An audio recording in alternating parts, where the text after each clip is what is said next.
Yo, what is good, YouTube, and welcome back to another JC2K video. In today's video, we are going to be looking at the best salary cap lineup for round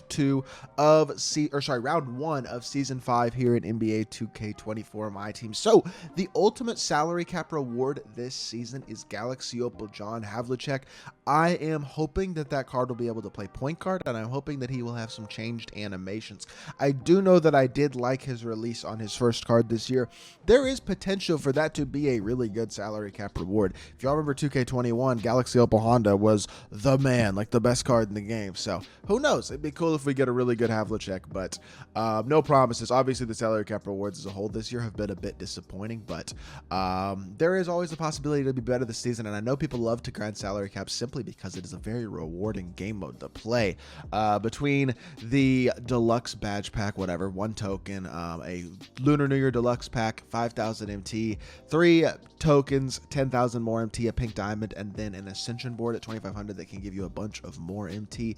This mode can be really rewarding and really valuable. Not to mention the ball drop prize is giving you a chance at a pink diamond Julius Erving, diamond Asar Thompson, an all-star pack, pink diamond Doc Rivers out of the ball drop as well, and then Amethyst Martian Gortat, so more opportunities to make MT there, as well as these games being shorter than regular unlimited games, still normal 5v5, still making you a good amount of MT per game.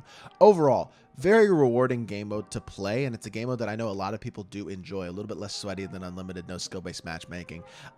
In general, I know there are a lot of people out there playing salary caps, so before we hop into it and actually show you all the lineup, if you haven't already, make sure you hit that subscribe button. Help me push towards the 20,000 subscriber mark on the channel. We are less than 200 subscribers away from 20K. I mean, we're getting real close. We've only got a few more days to get it, though, before the end of the month of February, so we'd really appreciate it if y'all do subscribe. Without further ado, let's hop right into it. Let's start off. Let's just take a look at the team. So, yes, I am fully aware not everybody has Michael Beasley, and I'm aware not everybody has KP either. This is my opinion for my team. When I went in here and built my team with the cards that I have in my collection, this is the best salary cap lineup that I came up with for this season. You could certainly rework this team with more budget cards and a couple more budget cards instead of Beasley and KP and a 10-man rotation, or with other guys who cost in the 3,000 to 4,000 range. For example, there are a good amount of players that are in that 3,000 to 4,000 range now, that you can now include in your lineup and are really good cards. Although, of course, as I say that,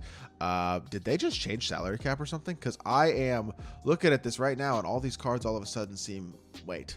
Did they literally just change the salary? Am I bugging? No, there's no way. That seems, I don't think that's right. I must have messed it up somehow. Hold on. Let's just check this again. Go up to 4,000 because there were a bunch more players. Here we go. Yeah, no, so it's not, this is right. Adam Morrison, Scottie Pippen, that Luke is not great, but Jimmy Butler, there's some more good cards as well. But if you have any of these guys, they're cards you want to put in, for sure, I would say. But overall, I like this lineup. I really do. You have 2 really good point guards, SGA and Spencer Dinwiddie, both cards that I am confident in and I think are really, really good. Love SGA's animations. He's got a bunch of extra Hall of Fame badges for me. That Dinwiddie card has D-Book's dribble style, a really nice release, Hoff Limitless, like really, really good capabilities as well, capable defender. I have a really, really good center in KP. I have a elite level top tier card in Michael Beasley who has great value. Guys like this Beasley, guys like Adam Morrison that are rarer cards seem to be cheaper, and that's kind of neat, I guess, because that means that those types of guys, if you do have either of those cards, definitely should be in your lineup, because for 3,000 they are a steal. Scottie Pippen is also very good, but for 4,000 I'd rather have Beasley for 3K. I just think that value is a little better. You don't have room for a ton of expensive players, even with the salary cap having gone all the way up to 15,500. So I think honestly at its core it's about finding the 1 or 2 guys that you kind of want to center your team around that are under that 4,000-ish price point. Like, there are, I think, a few other guys that are 5,000, 6,000, but for the most part, most of the best cards in the game are in like the 8,000 range, it seems like at this point, the Galaxy Opals and some of the top cards and stuff. So a lot of these cards are in the 8,000 range, even a lot of the top pink diamonds and stuff from the All-Star promo are 8,000. So finding the guys that are in the cheaper ranges are probably going to be your best bet.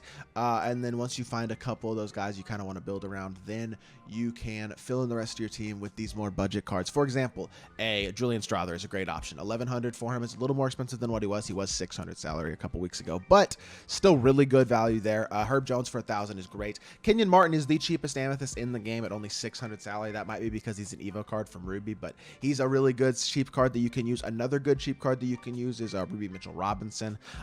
If you want to go, like I've said, the more of the budget route at the center spot, you don't have KP, you want to go use a little bit of a cheaper option, is a really good card.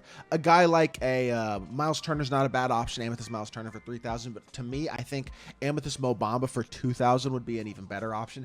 And if you want to go a route like this where you put in somebody like a Bamba instead of a KP, you don't have quite as high tier cards, so you're using more budget cards, you can put in a Mo Bamba, and then that gives you a couple thousand more salary that you can use to put a couple more budget players off your bench, like a Caleb Houston. I think he's 1,400, so I don't quite have room for him in my lineup, but he'd be a great option as well. Ruby Caleb Houston. There's just a lot of good rubies. Nick Claxton, I think, is another really good ruby that you could use as well at the center spot, who I highly recommend if you're looking for somebody. He's 1,800, so a little expensive for a ruby, but still a very, very good card himself. A lot of good cards that you can use for sure in this type of thing. That Tari Eason isn't a bad backup small forward or power forward option that you could use as a budget card. Like, there are a ton of different budget cards that you can use in a salary cap lineup. Just finding guys that can definitely shoot the ball. You want to make sure everybody on the court can shoot. You don't want to have a limit to your floor spacing with non-shooters on the court. So make sure you have enough where you can have everybody on the court shoot. The thing that I do like about this lineup is even with an 8-man lineup, I still have enough depth to where I can make legitimate substitutions. I can sub in a new ball handler in Dinwiddie. I can bring in another guard or a wing to give Beasley a little bit of break if I want to, with Herb Jones, who can play some defense as well. Kmart can give Kwame a break, can give KP a break. I can move Kwame to the 5 and give KP a short break if I need to. But one thing I will say as well about salary cap is you can get away a lot more with running 5, 6, 7 guys and only substituting a little bit, or even really not substituting at all if you want to, and you can have success in that way. I don't think a 5-man lineup is much better than this 8-man lineup, though. To be realistic, there just aren't that many great cards that I think would upgrade this lineup if I made it only a 5-man. So I think having the depth of an 8-man can kind of be that perfect balance. And with a lineup like this that gives me a couple of top-tier cards like KP and Beasley, but they are admittedly a little bit more expensive, I am totally willing to sacrifice that 10-man to only have 8 if I can have those top-tier cards. And to me, with the way that the salaries are looking right now for this round, this just feels like the perfect lineup for me. So I thought I would share that with y'all. I know I've been bringing y'all an updated salary cap lineup every couple weeks, so I just wanted to bring y'all another one and bring y'all the lineup that I will be using here in this round. Now, I'm not actually certain if I'm going to play salary cap this round or not. I haven't decided. If I do decide to play salary cap and complete it, this is the team that I'll be using, though, at least for further notice. So until further notice. So I hope y'all did enjoy the video, and if you did, make sure you hit that like button, leave a comment, and subscribe. I'll be back with more 2K content very, very soon, and I appreciate y'all. Peace.